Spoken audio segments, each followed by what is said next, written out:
Yeah? OK. Can you? OK. OK, yeah. So this is where we this is where we talk about the future of food. And let me just let's see. In 2006, I was here at DLD, and I talked about the future of location-based services, and nobody really knew what we were talking about. And in 2008, we talked about the Internet of Things, and in 2012, we talked about DIY bio. And so it's a weird thing in 2015 to talk about food, because when you talk about food, of course, everybody knows exactly what you're talking about. Except that the truth is that people really actually don't know much about food at all. We think we do because we work with it every day. It's life. But this is this amazing. This was just the other day in the United States. They did a poll of Americans about a bunch of things related to food. And so there's a bunch of interesting things about this. So it's roughly only 40% of Americans who support a tax on sugared sodas because that feels like regulation and so on and so forth. It's 86% who want mandatory labels for meat to say what country it came from. But the kicker is a little bit more than halfway down. It's 80% of Americans who want mandatory labels on foods that contain DNA.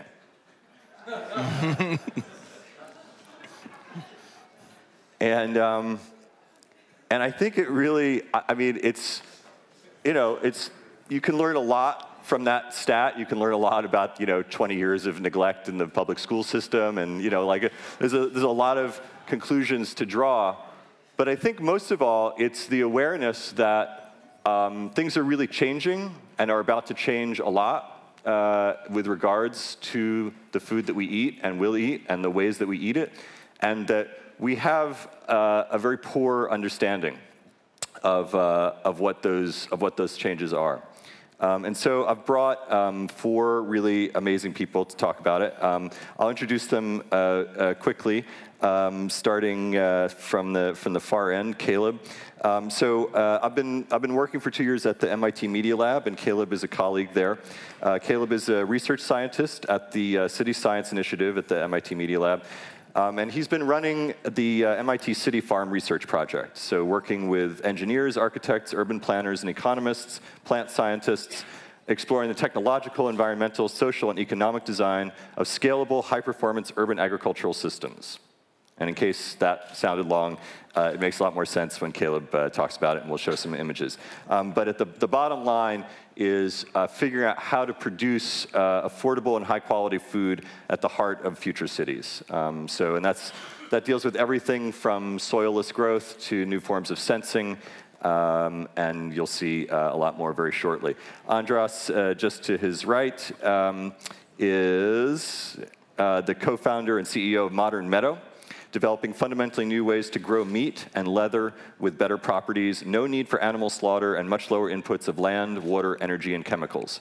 Prior to that, Andras co-founded Organovo, which uses 3D bioprinting to create human tissues for pharmaceutical research and medical applications. To his right is Emilie, who is, I just have to say, just sui generis.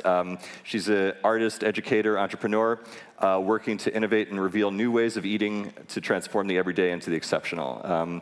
She's described her work as using choreography, performance, and play to challenge the act of conventional dining by offering up new physical and emotional points of entry into social interaction around food. And to her right is Benjamin Palmer, the chairman and founder of the Barbarian Group in New York, which is the most ambitious advertising agency in New York City, also my favorite by a long shot. And he's also the co-founder of Empire Mayonnaise, a fancy food brand in Brooklyn.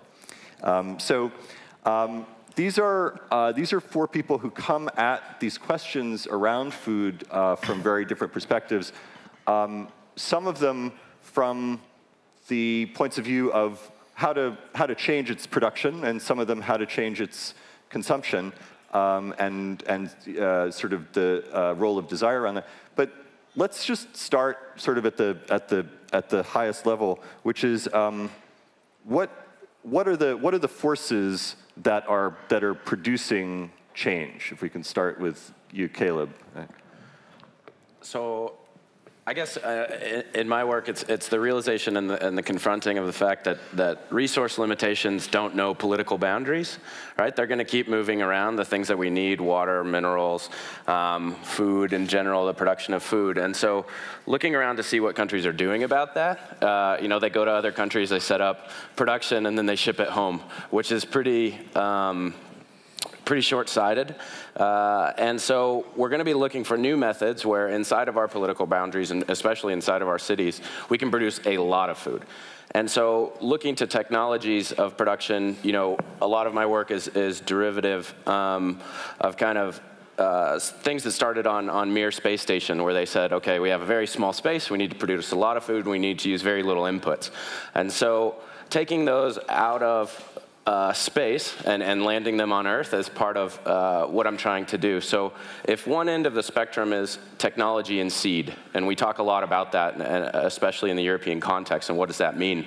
Embedded technology and seed. They put that technology in there for an adverse world, right? And so the work that I'm working on, a lot of people, is what if there was a perfect world? What if you could create climate, you know, and that climate could then create new opportunities with food, the way that it tastes, the way that it smells, how productive is it, how fast does it grow, how much water does it use, and that could be independent of a geographical boundary, I think, is a good place to start. So yeah, what you're seeing is one of the first labs that we hacked together inside of a closet in the Media Lab that no one at the time knew about. And this is, you know, showing this, well, this picture exactly is showing the first time that many people in the Media Lab, for example, had ever ripped the roots off of anything.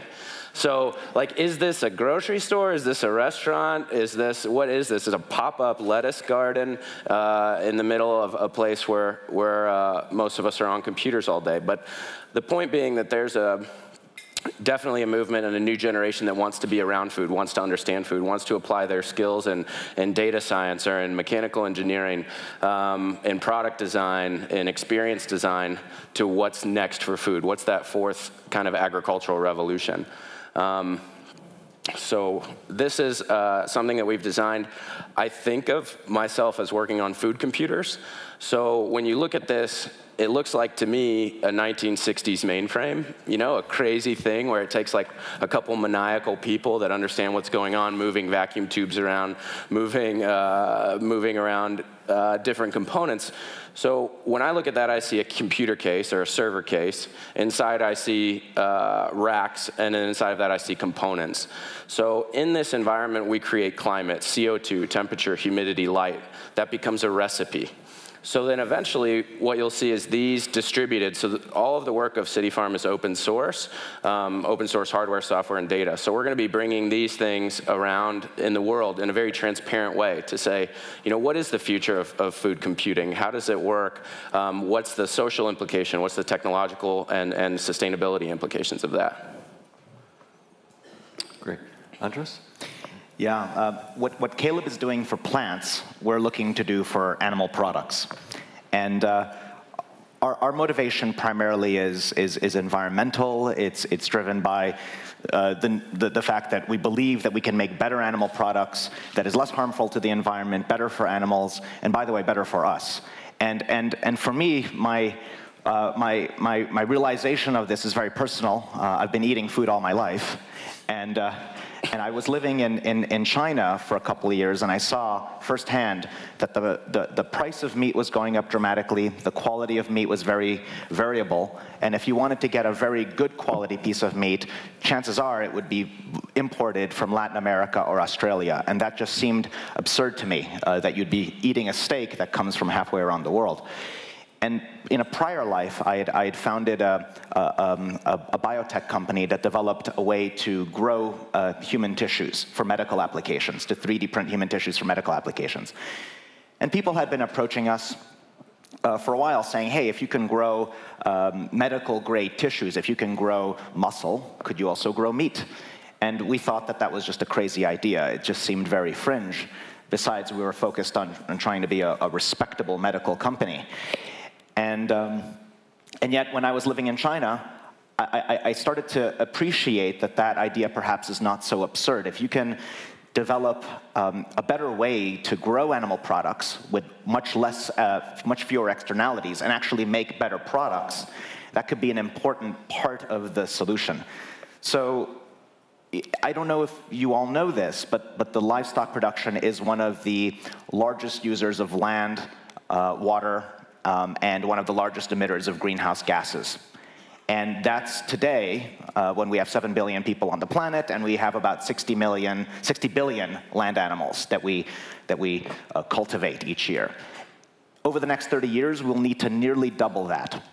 So if livestock today uses a third of all available land and is the largest user of water and the largest contributor of greenhouse gases, what happens when we need to double that? How do we balance that equation? And the reality is that you need many, many solutions. And there's a lot of approaches to this, but you will need also innovation on the supply side, not just on the demand side. And that's where we come in. And our basic insight at Modern Meadow is that we believe, and we're working on, a way to grow animal products directly from cells themselves. So rather than have to raise, slaughter, and transport the entire animal, which is a 10,000-year-old, well, I mean, it's a technology as old as agriculture itself, and there hasn't been a fundamental innovation in that in quite a while. We believe we can actually grow animal products directly from cells, and in so doing, be a lot more efficient. And we're doing this in both materials, where we can develop better design and performance properties, and we're also doing this in foods, where we can create foods that have new flavors and form factors and better nutritional qualities. And yeah. Great. Emilie? So I am perhaps at the intersection of all of these. And something that both of you are talking about is innovation through ingredient and innovation through productive and system design. And I think part of the way that we change the future of food is through work like this. It starts to reinvent how we produce food, how we distribute food, therefore how we consume food. The other side of that is also how we fall in love with these new stories. What does it mean to actually want this?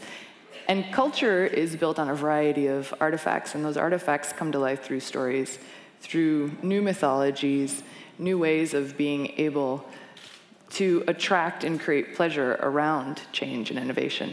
So the work that I do is much more narrative, and therefore bringing those narratives to life is almost like making theater, right? We have the stories of our lives and the stories of culture that are often brought to life on stages. And this Kevin is pulling up is actually, I often do dinner performances. This is a dinner that was done at MPAC, the Experimental Media and Performing Arts Center in Troy, New York, in a theater that was specifically looking at where are the boundaries of performance? Where else do stories lie outside of stages? And we all know that now within a world of selfies, within a world of personal performance, that lies in every turn and every place. And specifically at the dinner table, this is one of my greatest fascinations, is I'm half French and half American. And we all know the word in French, plateau, tray, that inherently begs food service, is also the word for stage. And there's a long history of treating the table as the stage for daily dramas. It's where we have come together since the dawn of civilization to exchange stories, to talk, to use these props around us to start to narrate the stories of our lives. And this table specifically takes that idea and says, well, if we have treated the stage as a sort of flat surface, what happens when we break those boundaries? So this is a spandex table that has peaks and valleys. And so something that once was hard is actually soft. You're stretched within the chairs and suspended. Your whole physiognomy sort of sits and bounces. And this is a way that I find very incredibly compelling to change mindsets and to start actually changing our body and our personal interfaces. This is a very analog way of doing that, right? But if we think about when we eat, we have this muscle memory that happens 3-4 times a day, perhaps, and we reenact the same movements. So I have a question as well, is that with new ingredients, with new systems of production and distribution, do we also have new ways of eating? And I don't know if you know the great French gastronome Brillat Savarin has this now cliched quote, "Show me what you eat and I will show you what you are," or show you who you are. And I think now we're also at a space where you can say, show me how you eat and I will show you who you are. So there's another level within innovation that takes the ingredient and then says, how then do we choreograph new ways throughout our life so we start to understand it in a full body experience? Because when we eat, taste is actually a multisensory perception. It has very little to do with the ingredient. There's a host of other senses that influences what we see, influences what we think we're going to taste. And so food is perception. And when we start changing the points of entry into how we eat, we also start to change our point of entry into what we're eating. And I think that starts to really create interesting and imaginative change moving forward. Hi. So I come from more of a marketing background. I have a strong interest in food and systems and user experience design. And I met these guys through Kevin, just trying to actually learn more about future food systems. And I've been thinking a lot about, there's been a number of urban agriculture projects in New York and other places around the world, and they tend to be kind of hidden away from people. And just wholesaling food into the existing sort of grocery ecosystem. And what you were just talking about, Emilie, is actually, I think, the most interesting part to tackle is, for myself anyhow, is creating that anticipation and desire, and how do you bring the actual growing of the food experience in front of people in a way that gets them really excited about not only is it going to be delicious, you know, is there a restaurant experience sort of within this farm, but also like it's extremely futuristic and sexy if it's presented in the right way, you know. And there's a lot of like people that are doing industrial farming, and it's like you feel like it's coming from a machine in sort of a bad way, but then there's another sort of environmental way of presenting it where like you're just kind of in it and you're like, holy shit, it's 2015, I'm in the future. Like this is actually like, this is food that's being grown in a very modern and delicious way, like sort of right around me, you know? And just that it should feel kind of sci-fi like this is an imaginary sort of farm in space, and when you extrapolate what these guys are doing to sort of the nth degree, that's like us having, you know, a farm in space and recirculating systems and things like that. I don't know. What Benjamin is saying is actually a very interesting point, that we have never been as separated from the way our food is produced as we are today. And if you think about it, that's certainly true for plants, and it's especially true for animals, because while there may be a way to urban produce crops, you can grow it on rooftops, and there's been some experimentation with grocery stores that's try to integrate some of that production. You don't have urban farming of animals. It just doesn't exist. It doesn't work. And for us, the way we produce our meat is so remote that it's actually an expression. The expression, you know, let's finally see how the sausage gets made, is about like, once you actually go to the slaughterhouse, you'll want to become a vegetarian, and that's very much a lot of people's experience. So what we're trying to do is actually turn the way meat and leather is produced much more into the urban microbrewery experience. So in the future, you may actually be able to go to a brewery, but instead of brewing beer, or instead of brewing or culturing yogurt or making cheese, it'll be brewing meat instead. And you'll be able to see the entire process, really understand it, and sample the product, get to know your neighborhood meat brewer, and have a much closer relationship to what you're eating.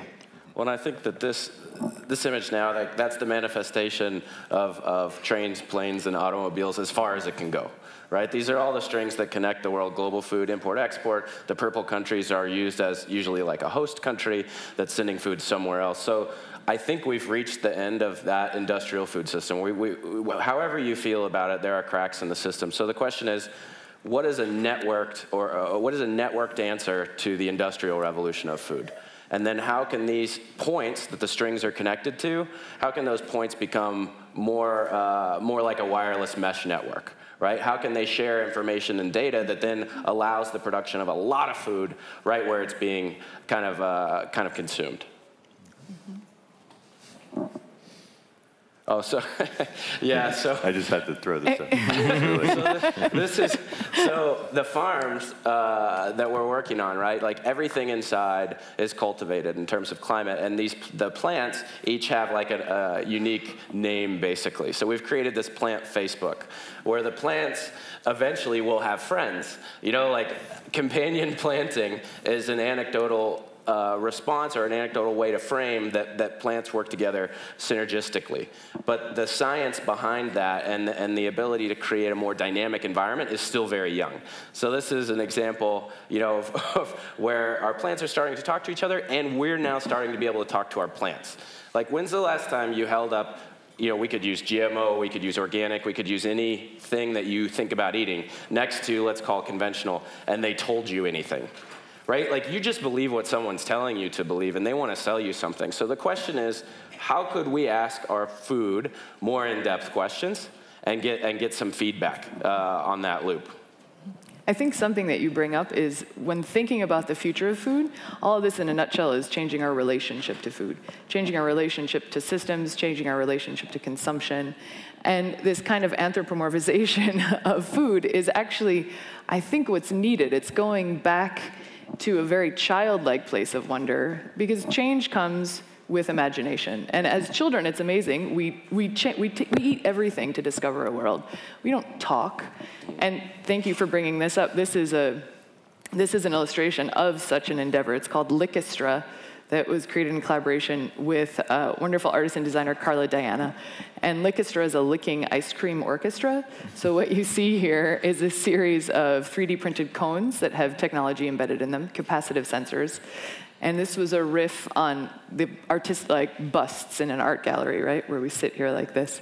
So the participants are asked to go inside of these pedestals, and naturally, your reaction when faced with an ice cream cone is to lick. So people stand inside of these and then bend forward and start to lick. And with every lick, your tongue completes a circuit.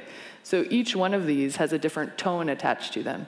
So we start to play together with our food and create a licking ice cream orchestra.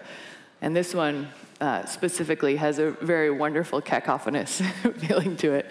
But what's interesting about it is that as users come into this kind of an experience and they start to interface with it, what you're given is you're given permission. You're given permission to play. You're given permission to use your body in a way that is actually a bit salacious. When else do you lick, right? And when else do you eat? And it's something that I think is fascinating about a relationship to food. Whether or not we want to believe it, our relationship to food is incredibly intimate. We put this material in our bodies. We don't do that with anything else except for one other thing. You're talking about pharma. I'm talking about, yeah, exactly. Right? Thank you for clarifying, Kevin.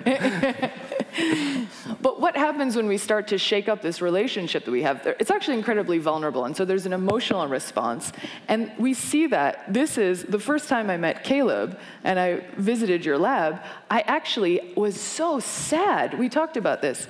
I came out and thought, what a horrible dystopian future we're in. We have to grow plants inside with not sun. Oh, where have we come to as humans, right? And that is the question. Where have we come to as humans?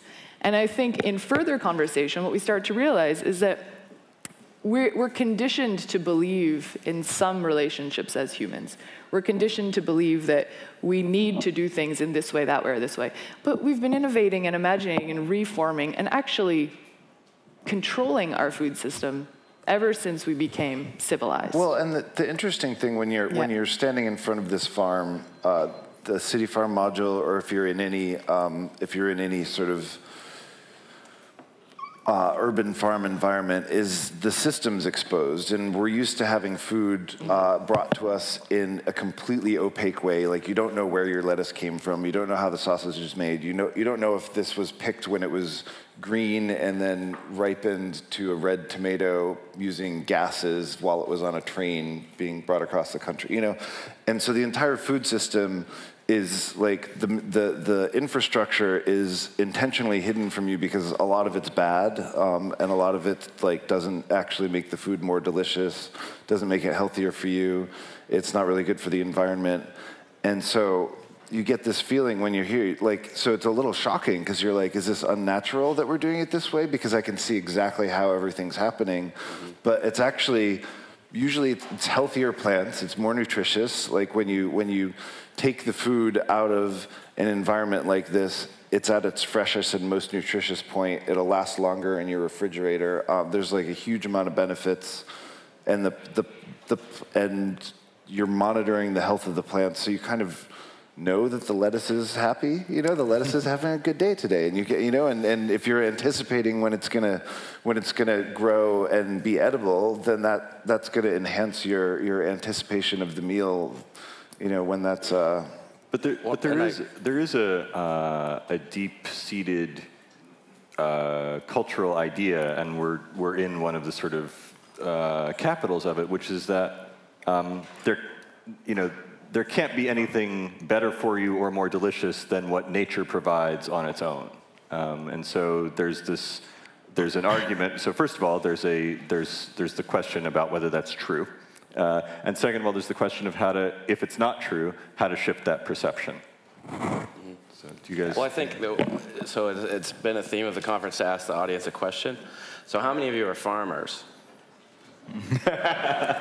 looks Two. like. That's actually representative of about the percentage of the people in the world that are farmers are cultivating their own food. So then the question is, how could you create more farmers? You know, the knowledge has become, you know, and even in the cultivation of livestock, the knowledge has become so specialized, so distant from all of us, that this might look unnatural. But I think the biggest trend in food that's going forward now is, you know, that machine that Benjamin described ran in the background for a long time.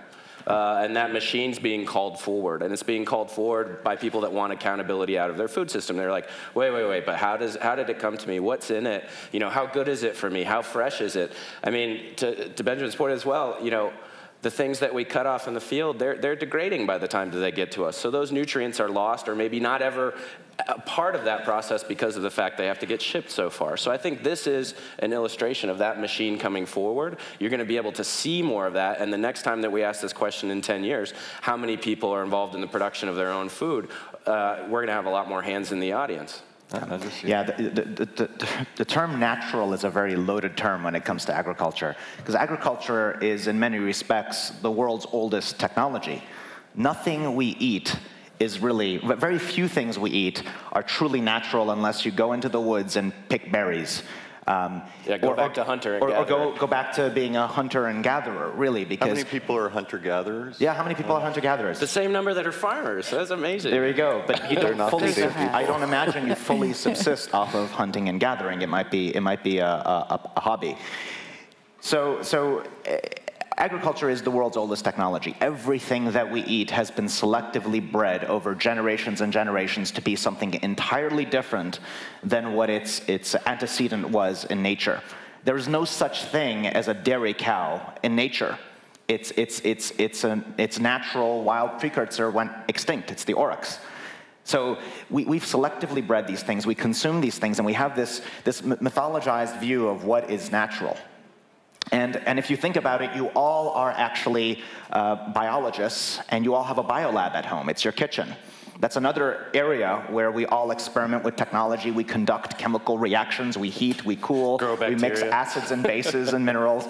You know, so everything that we do that pertains to food is fundamentally technological, and yet there's sometimes this misperception that technology in food is a four-letter word. Right. Mm-hmm. And it just illustrates the tension at that interface right now of technology and the human, or technology and the food, and that's been made bad, you know, and that's now what we associate with what's broken about the way that we feel and the nutrition that we get. But I don't think, I think that's rushing too quickly to a But what do you guys think it'll take to shift that cultural perception? I mean, you know, like there were a series of things that kind of led to an awareness of organic food and so on. You know, and that took a long time. What is it that's gonna bring this into a kind of mass cultural sensibility, so that people, I don't know, want DNA in their food again, right? You know, like so there's just a general cultural understanding that this is not just necessary, but in fact what we've had all along, in a way. I think this is the role of storytelling, and it is the role of media, and it is the role of advertising, it is the role of marketing, it is the role of narrators in general, I think. And if you look at this example, I always find funny. Does anyone know what a Twinkie is here? It's an American junk food. Okay, one person knows what a Twinkie is. Anyway, America, for better or worse, has pioneered this amazing cuisine called junk food, right? The dawn of the last industrial age. And the Twinkie is one of the greatest selling cakes. It's an expanded cake with cream on the inside. And the joke about Twinkies is that it can last for up to 250 years. Nothing about a Twinkie, nothing about a Twinkie is good for you. But when you look at a Twinkie box, you see an amazing image. It is a Twinkie riding a Twinkie. And the Twinkie riding the Twinkie is wearing a cowboy hat and a little kerchief. And he's riding the Twinkie through the Twinkie universe. And these sort of images, this kind of seduction, says future pioneer. It appeals to a very specific mindset. And it made people fall in love with eating foam. And if you read the ingredients on the back, for better or worse, I will generalize and say it's like eating hair lotion, right? It should be stated that thankfully that company has gone bankrupt since. So. And I will admit my love of Twinkies. They are delicious and addictive. But you can buy a lot of them and store them for a long time. For a long time. Right. But you can find them on eBay. And now, stockpiles of Twinkie on eBay, good. The new auction. Yeah, so the turning point, though, will be like when we can tell like very charming stories around more modern productions of lettuce and lettuce having its own Facebook page and anthropomorphizing vegetables and making it really exciting from an environmental point of view to go to the grocery store and actually see where your food's produced and have that be something that's like very present. I feel like that's going to be a big turning point, is like having that like kind of visceral and intellectual and emotional sort of experience around the entire food growing and purchasing process. Well, I think that fundamentally too, it's maybe harsh to say, but there's just a complete ignorance around food of the general person. And by ignorance, I mean by definition, lack of information. Like, we don't really have a lot of tools for experimentation in our own food, especially on the cultivation production side, because it's so complicated.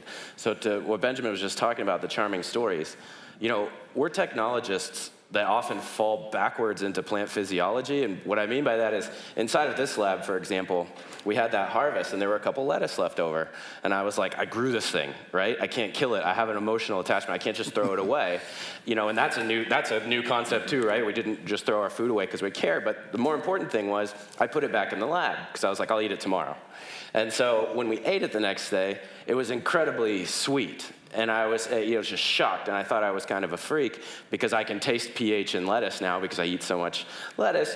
And I was like, why is this lettuce incredibly sweet? And I went through kind of like a undercover detection, put in a camera, thought people put sugar in the water.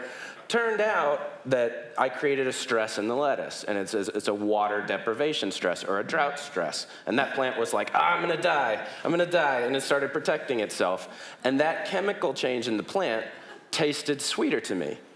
And that's how, and that level of like rediscovery and then further discovery and education, now my whole group of, like mechanical and electrical engineers and computer scientists understand plant-based expression, which is maybe a term that's out of our field.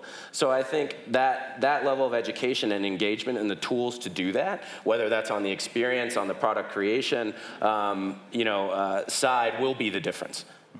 And in a way, what you're saying as well is that it's an empathetic relationship suddenly with the lettuce. Yeah, so I empathize with the It's the lettuce. unhappiest lettuce that makes the best lettuce, unfortunately. But this is a fascinating moment because when we look at food, it is our most fundamental form of consumption. And the way that we consume repeatedly throughout the day also has a whole amount of subconscious information that it delivers to the human system. And it defines what we think of as natural. It defines what we think of as good, as healthy. And that has a ripple effect into everything else that we start to consume and how we consume it. So I would add one more thing. So in addition to, of course, the narrative and making sure that we have better visibility into the system and feeling like we have more control, which is a lot of what this is all about, we can talk about the virtues and the big story and how it's good for the environment and good for animals all day long. At the end of the day, we also have to create something that is fundamentally delicious. Yeah. That is really, really good tasting and very satisfying. And that is something that we're very, very focused on right now. So we're working with 3 Michelin star rated chefs. We have a whole bunch of, we just had last week a bunch of ideation sessions where we were actually cooking up a storm. And for us, the very first thing that we're going to focus on, I can't actually tell you what our first product is going to be because, well, I can tell you that we're focused on materials, so we're going to come out with leather first. But we've been experimenting with a bunch of different form factors for our food. We've had a snack food product that we've fed to 150 different people, and I'm happy to tell you that they've all lived. And I ate it. I'm still he alive. ate it, and it's good. We had actually Sergey Brin be the very first person outside of the company to taste it, and the feedback has been very positive. But right now we're back at ideation, and we're trying to figure out what is the very first product that we should do. And our intuition is that it should be a product that's aimed at chefs. That is something that's an ingredient that chefs really want to work with, and very much focused on flavor, very much focused on umami, and very much focused on building on that already well-established tradition of fermentation in food. Fermentation is a very old and well-established technology. We ferment everything from wine, beer, cheese, etc. And it has a long tradition in Japan, long tradition all over the world. And it's something that chefs have really embraced in exciting new ways. And so we're now working with some of the chefs that are the thought leaders in fermentation to figure out how we can develop a product where it's not a big hunking slab of meat in the middle of your plate, but it's more of an ingredient, maybe a sauce, maybe a condiment, but something that very much brings out the flavor, the umami-ness in your meal.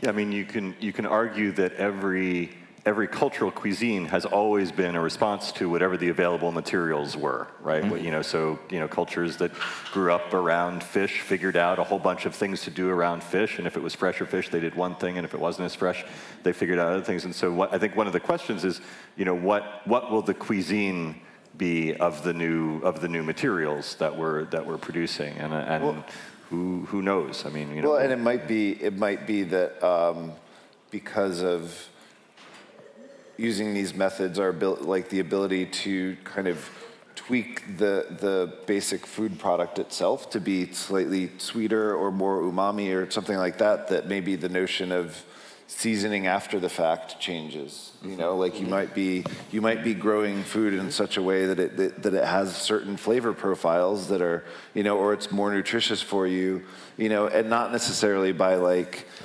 doing modification. You modify how you feed the food, as it grows up, and then it has different flavor profiles. You can control the terroir. We call them factory settings. I think that we'll see a lot more diversity in the food system because, for example, in these kind of environments, we've selected crops that we're going to eat over time, right? And they're pretty much like a standard array that we go to the grocery store and all of us have. But there's lots of other ones. There's lots of other ones that maybe didn't get picked because they weren't as high yielding or they didn't survive a certain climate or whatever reason it was. And so inside of these environments, we can use rare seed, which we do. We use heirloom seed. We use hybrid seed. We can bring back things that you've never eaten. I mean, an interesting metaphor to think about and a physical object in the lab is, we created this tomato, and this tomato was from a rare seed in Italy that's supposed to be the best tomato sauce tomato in the world. Now the question is, what does it mean when the best tomato sauce tomato in the world comes from MIT's Media Lab or anywhere?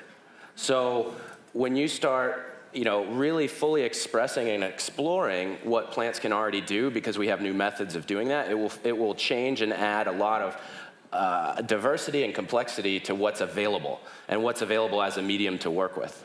It's also, when you say the word best, this is something that I think is fascinating. With the means of production coming in home, with access to daily creation, it does, we enter into this future of diversity, but also of personal quantification. So the idea of best, I wonder if that even exists moving forward. Is it more about awareness? Is it more about transparency and communication, of being able to actually create intelligence and create seamless communication between humans that starts to say, this is my mixture, this is my mixture. So best almost morphs into expression. Right? It'll best be morphs Emilie's into tomato imagination. And Andras' tomato, yeah. And we'll share the recipes, and then you'll decide for yourself and share it with your friends. And this, I think, is it's a poetic vision of the future, and it actually is a slightly utopian vision of the future. If those conversations were happening, if I was saying, oh, this is what Benjamin likes, this is how Benjamin likes to eat tomatoes, this is how I like to eat tomatoes, do I learn from this? What do I think if there's a potential for does your judgment? grocery store learn from you? Like, yeah. the idea with this too is that you're decentralizing food production, bringing it closer to to the consumers, and if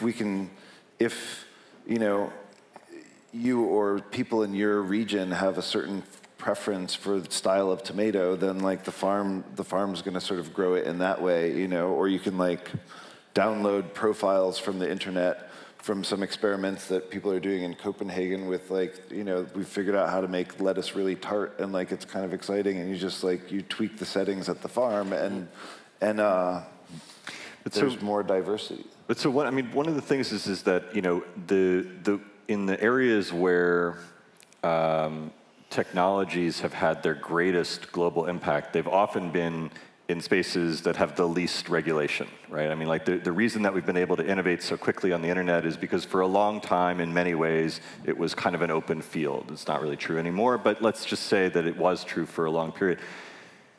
What you guys are thinking about and doing exists in not just strongly regulated systems, but also deeply they vary not just from country to country, but state by state, and there are ideas about what should and shouldn't be legal or possible. And how do you think about the ways in which people who are looking to shift the ways that we eat enter what is essentially perhaps even a hostile regulatory environment?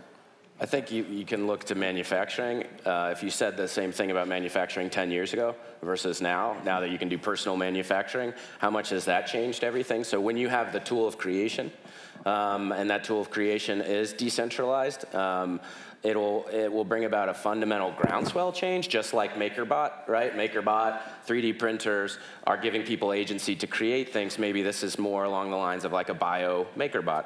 And if you want to culture and ferment cells, and you want to culture and ferment bacteria, or you want to create plants, or whatever it is that you want to do with it, and whatever your ethical or moral kind of precursor to that is, then you can make that expression.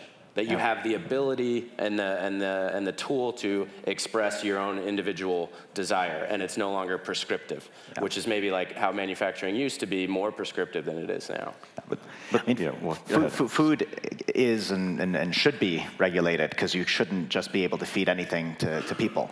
And we take that incredibly seriously, and that's why the way we make our food is actually in an environment which is so much more clean and controlled and standardized than any way that you could grow animal products right now. I mean, we take natural cells, grow them in natural ingredients, and do it in an extremely controlled environment. If you go into a supermarket and buy a meat product, I'm 100% certain that what we make is so much more food safe and shelf-stable than almost anything you could buy in the supermarket today.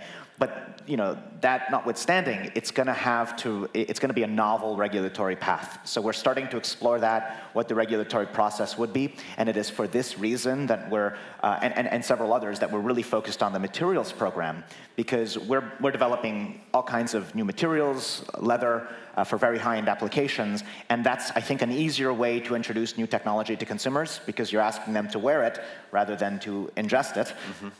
So by demystifying this approach in wearable form rather than edible form, that also kind of helps to get this concept out there. And then the other thing is, on the food side, we're very much focused on being innovative artisans. So our aim is not to become a huge, big, monolithic food producer. We're based in Brooklyn. We're looking to be a very local, artisanal producer. And there are certain quantities below which you don't have to be heavily regulated. I mean, people ferment and pickle all kinds of things in Brooklyn, and it's not regulated by the FDA. So there's a certain limited batch below which we can experiment and then get the regulatory process cleared to scale up. But what is it? I mean, what is it about that there is this rise of kind of artisanal micro everything in Brooklyn and other places around the world? Like you own a man. People want to know how things are made. I mean, I think it's actually probably the internet has had the most effect on that by just exposing more information about the process of just about everything and anybody that's buying, food or electronics or anything like that, anytime you want to make a purchase decision, you're now empowered to kind of do the research and figure out who's behind it and what their ethics are and their sourcing materials, and so I think that's part of it is that's the more intellectual side, and then on the emotional side, it's there's periods of cultural fatigue with things that are mass produced or produced by kind of faceless corporations, and we're in a period of sort of strong romance with that, and so I don't know, I think this sort of taps into that. That's my mayonnaise company there. Well, I think too it's a culture of connection now, and it's cliched also by now to say this, but that connections, and we have this artisanal relationship where I want to know where this is from, I want to feel good about where it's coming from, and the good and the best comes more from the mythology around it than it almost does sometimes from the ingredient itself or the taste of it itself. And so I think that's where this zeitgeist of artisanal, of closeness, of DIY comes from. Is also, and then I think that there's a sense of empowerment that comes from being able to control your own processes as well. And every individual wants to feel empowered, wants to feel like there's some kind of control in this chaos of life. Actually, yeah. So I mean, to speak to that, this is the question about leaving every individual up to their own agency and control about what they eat is an interesting one. Because this is what it's produced. This is one of the most terrifying maps I know. This is obesity in the United States. And this is basically, in 20 years, the United States has effectively poisoned itself into obesity. And the manifestations of this, extend. It's not just a question, obviously, of appearance, et cetera. The consequences on the healthcare system and everything, on into the future are insane, obviously. And this is the result of sort of letting everybody eat whatever they want. And so I think this is sort of like one of the biggest questions in terms of thinking about what it means to be in the next generation of food is how do we address this problem, which is that if you ask people what they want is not really what's good for them. Twinkies. Yeah, Twinkies. No more. I eat meat, and I love the taste of meat, and yet I am acutely aware of all the problems with it, not just environmental and animal welfare, but also health problems. It's probably one of the leading causes of cardiovascular disease. And I believe that you can, we're working on ways to make meat also healthier, to have less fat, or if it's going to have fat in it, to have better quality fat in it, better cholesterol, less worse cholesterol. And those are things that you really can control when you grow it. There's another part of this map that I think is probably one of the simplest answers, and that lies in education. And from 1990 to 2010, America witnessed the fall of the public school system. And home economics, health classes, all of this are eradicated from education. And in the lack of education, and I think in a space, America is in a unique cultural context as well, because it does not have the steeped traditions that Europe does in terms of cuisine and gastronomy. And it naturally is a pioneer frontier. And so there is a rampant need for individualism, for boundaryless expression. And that's something both to embrace with creativity. I think you see an excitement of creation in the United States. And it's a wonderful place to work. The consequence of that is also that we don't have regulations within how we consume and how we consume food. Because the stories that have been told since the beginning of America are stories of extreme, of discovery, of wildness. I mean, imagine coming to a new land and being starved and seeing a berry, but it's a red berry, and Bob just ate the red berry yesterday and he died. So should I eat the red berry? It's a bit of the Matrix. And these are spaces where when we start to think about re-educating ourselves, if we think in an incredibly practical way, what does it mean to educate our youth? What does it mean to create a next generation that actually is aware not only of the cultural context that they're in, but also of the nutritional and physical contexts? Well, and to that map and to this image, from 1990 to 2010, what were we thinking about in the production of food? Everybody was thinking about, we need more food, right? That's all they were really worried about, is we need more food, we need a lot of food, we need it to be available. We kind of got there, and cheap, right, for everybody. That was more of the cultural concern then that's now led us to where we are now. So lots of cheap food that we accomplished it, which is actually a modern miracle, like that we feed everybody, on this planet with 2 people in this audience being farmers and 3% of the world being farmers. That's an amazing thing. So the cultural shift of now, okay, but how good is it for me? That's a consumer-driven shift, and that is changing the ways that the big companies do business. So I think that, to your point, increasing agency of the individual to produce policy or corporate shift is already happening, and it is the new, maybe the next 20-year map will be, what does it mean when people want better quality food, rather than just more of it and cheaply, which was maybe the previous concern. Good. We have a few minutes left, so maybe I'll open up a mic to the audience. Is that okay? Do we do that? Yeah? Sure.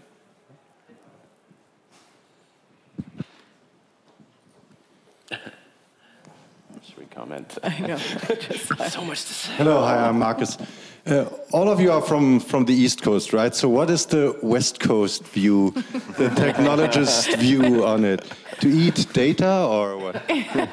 I'll comment on that. I just moved from the West Coast to the East Coast. So you're not real. When we started Modern Meadow, we started it in California and Missouri. And then we brought the whole team together in Brooklyn. And the reason we did that was because we were focused on materials in the beginning, fashion, luxury. We have a lot of European connections as well. And in New York, it's a strange city where you can actually you can have the best creative and design thinking in fashion luxury as well as cuisine. So that confluence is really special. The West Coast is amazing. There's incredible innovations happening there. And within the food innovation community, we actually have a very, very great sense of community. There's companies that are innovating in how to develop new egg technologies. Hampton Creek Foods. They're also they're in San Francisco. There's companies that are developing fundamentally new ways of serving up meat, but that are not animal protein based, but plant based. And those Beyond Meat is one of those companies, and Impossible Foods, and there's a bunch of companies that are trying to develop a more meat-tasting veggie burger, if you will, and there's very exciting innovations there as well. So this idea of technology and food is very ambitiously being developed in California as well, perhaps in many respects even more ambitiously than on the East Coast.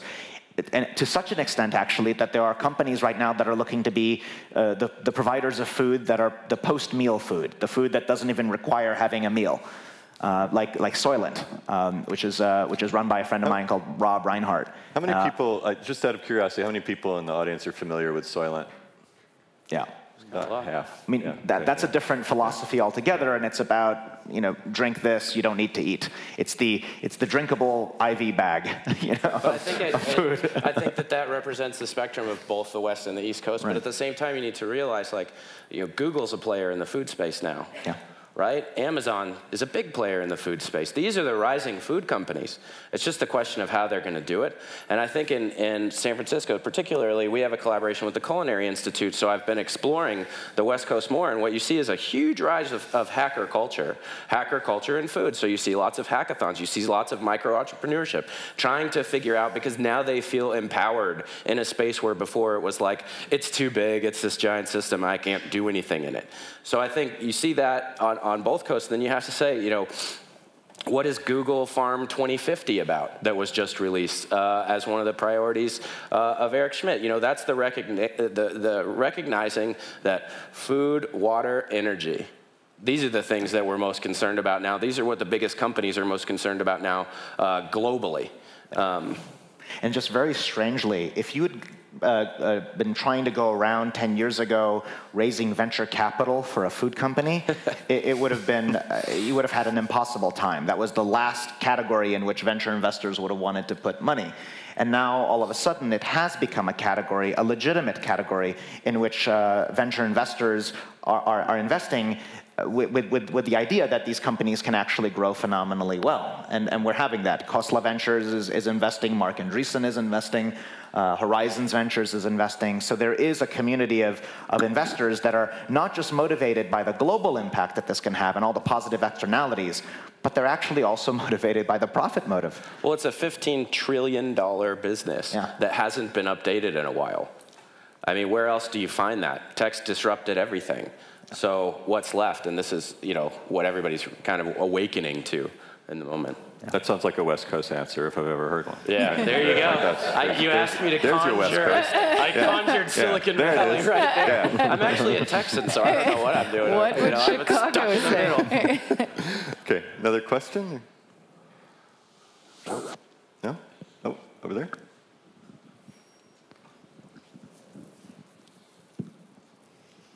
Hi, my name is Katrin. I was wondering, you were saying that food is getting much more cleaner and everything, the way that it is produced is getting, cleaner in a way. So I don't know if I'm wrong, I thought I was brought up the way that people said, well, if you play in the dirt, it makes your body be more stronger towards germs. How about food? Isn't that also potential danger that we're getting more clean and that makes us more fragile in a way? Yeah, I think so. Well, are you referring to the way we grow meat, that I was talking about how it's in a clean environment? I think both, yeah. Yeah. Fabrication in that new clean space being, I think bacteria are fantastic. I just want to know what bacteria are growing in the product, and I'd like to be able to control that, and I'd like to be able to introduce that at the right stage. So, I haven't gone into great detail about what we do, but we basically grow animal muscle cells, let's say, that are taken from an animal without killing it, and we grow it in large quantities, and we make our food product. And then after that, there's a lot of things you can do. You can cook it, you can ferment it, you can introduce bacteria if you want. And after all, the aging of a steak, which adds a lot of flavor to the meat, is a bacterially and fungally driven process. But you kind of want to know what's in there, right? So it's not enough to take food and just bury it in your backyard and then come back and eat it. You kind of want to be able to even control that. But I agree with you that you don't want to be completely hermetical. Well, I think. Well, and also like the way that we've made massive quantities of cheap food in the past and currently is like using tons of hormones that are giving people, like asthma, autism. There's all sorts of things that are on the rise because, the things that we're putting intentionally into the food system. And antibiotics, right? Which we don't use. Yeah, and it's just so. I think that sort of the opposite will happen actually if everybody does this sort of correctly, is that we can it can be tuned so that it's super nutritional for you, and in the future it'll be safer and cheaper and closer to where you live. Well, I think an interesting point to your question is one of the newest big programs at MIT outside of our department is the Center for the Microbiome. And the consideration now more in the Western world of what does that mean? It's been around a long time. We've been thinking about what do the bacteria do for our gut in different cultures more seriously than maybe in the Western diet. And so that rise of the microbiome research, that's an open field. You see synthetic biologists, synthetic microbiologists getting involved.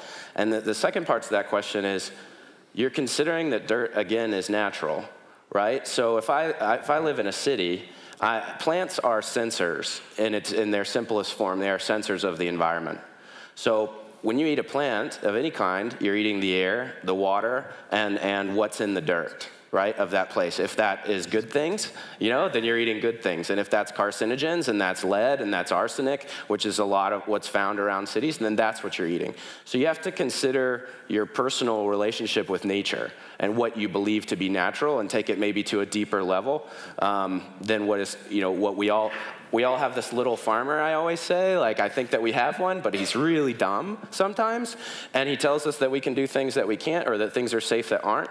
So I think questioning that is really healthy. All right, thanks. We have time for one last question with a short answer, yeah? Okay, thanks. I'm Stefan. So I'd love to know, what do you think is the role of politics and governmental regulation? Do you think the whole movement can happen? I mean, people could just, or companies could come out and call something organic, which at the end is not, because we would not know. We don't know the chain. So what do you think? Do we need government regulation to have a real impact in the next 20 years? So the chart in 20 years from now looks different and less obesity and healthier food? I'm going to offer a brief answer. Absolutely you need government regulation, but you cannot expect innovation to start with government. So the innovation starts with people like this, who come up with new ideas, new ways of doing things, and then of course you'll need to make sure that there's a regulatory framework that can accommodate something that was not previously thought of this way. Yeah, I think it's embracing imagination first, and then giving it form. And if anything, regulation is form. And personally, I would prefer to think of it like that. What are the forms necessary to move forward? But to your point, it cannot start immediately, because we don't even know what the next generation is yet. So to stifle it, to regulate it, is something I think it needs to be watched. We need, once again, to create education and create transparency and conversation more than anything at this point. And then, usually the cream rises to the top, pun intended. And those are the things then that we start to form together as a culture and as governments. Well, and you had the picture of Michelle Obama, and I think that's a good question to ask. Is her goal is a noble one, and it's a policy-driven one, and it has a lot of support, financial support. So why has it failed to be enacted and realized? And I think that question is like, who's the implementer? Like, we've lost the person that's able to translate, change from a policy and a government perspective to a production supply line, because they're so far apart. So I think this is that innovator's moment to help and become an assistance for policy change. Very good. Yeah, great. I want to thank you guys. That was super interesting for me, and I hope for everybody here, and this is very good. Thank you. Thank you.